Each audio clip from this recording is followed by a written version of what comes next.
Actually, I think I came in first. Oh, that voter fraud. You know, these politicians are brutal.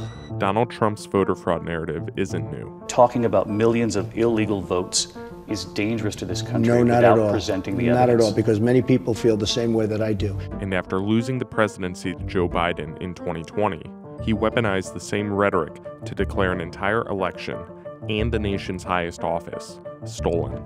We were getting ready to win this election. Frankly, we did win this election. Election denialism has increasingly become a litmus test for Republicans running for statewide and federal office in 2022. According to a Post analysis, more than half of all Republican primary winners for statewide or federal office in 2022 have embraced Trump's false claims about the 2020 election. Dozens more have won on election integrity platforms that trade in part on Trump's stolen election rhetoric. This narrative is fully the main platform of the Republican Party right now. In 6 states where Trump sought to overturn the election results in 2020, more than 60% of statewide or federal Republican primary winners are election denier candidates. I've got some very good friends, longtime supporters of mine, who are absolutely convinced. I mean, they believe the president by saying that the election was stolen. When I did my biggest fundraiser with well-heeled folks that I've known for decades, and said 9 months after January 6th that the election was over and Trump lost, people gasped. Roughly 6 in 10 Republicans say they believe Joe Biden won the 2020 election due to voter fraud, and 51% of Republicans say they like political leaders who say that Trump is the legitimate winner of the 2020 election. The more election deniers you have, the more the big lie serves as a litmus test, the more that empowers former President Trump. Since the 2020 election, state Republican officials have passed laws making it harder to vote in the name of election integrity.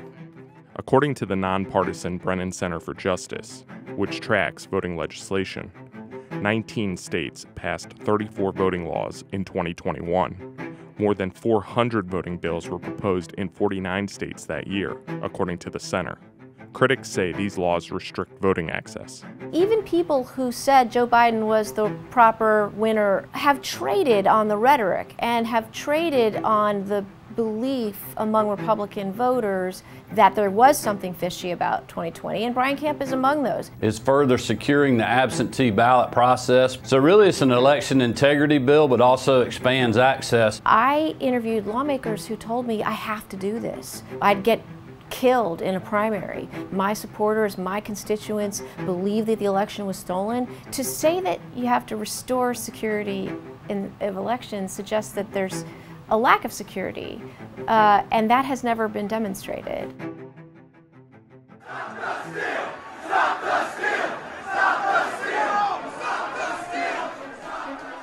When rioters stormed the Capitol on January 6th, they echoed the false claims from Trump and his Republican supporters about the 2020 election.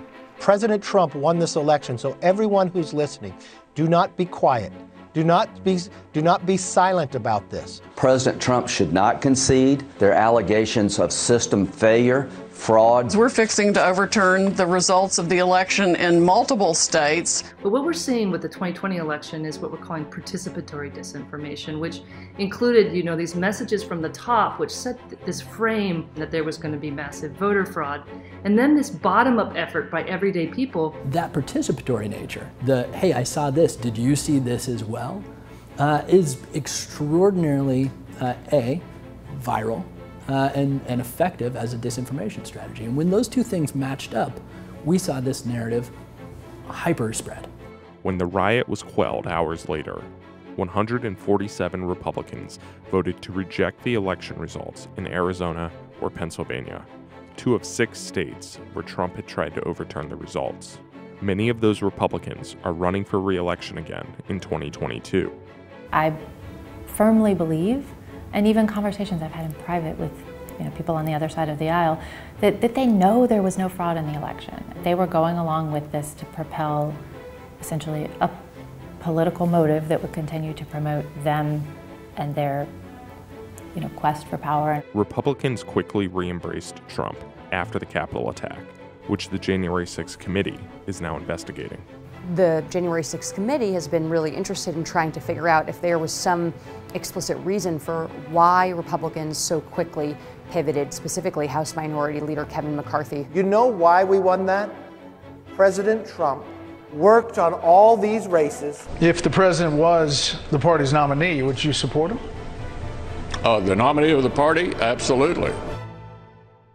I think that McCarthy completely failed in his leadership of the Republican Party. He did his calculus on what's the most likely thing for him to be Speaker, not what's good for the country. Congressman Tom Rice was one of 10 House Republicans who voted to impeach Trump after the January 6th Capitol attack.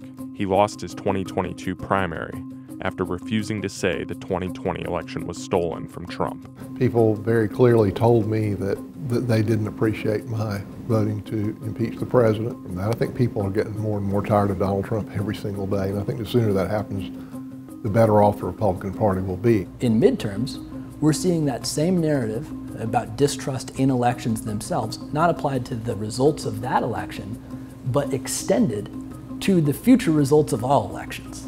And that is an extraordinarily dangerous place for our democracy to be in. I have an opponent in my upcoming election who will not say that President Joe Biden legitimately won the election. Absolute loyalty has always been Donald Trump's litmus test. Trump understands that if you're willing to accept something that no thinking person can accept, then you will do anything for him.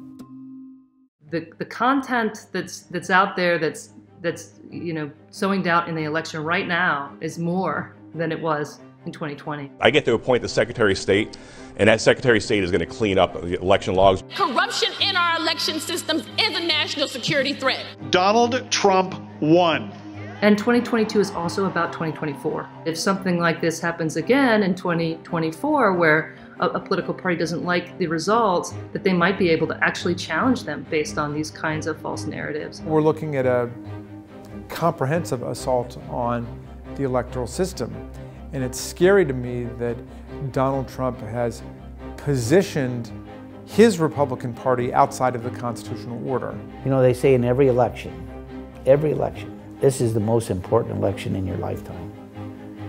2024 will in fact be that. There's a direct line between these elections and what happens with our next elections. These office holders have the power to block certification. Whether the courts would intervene, we don't know. That hasn't been tested yet. I ran twice, I won twice, and now we may have to do it again.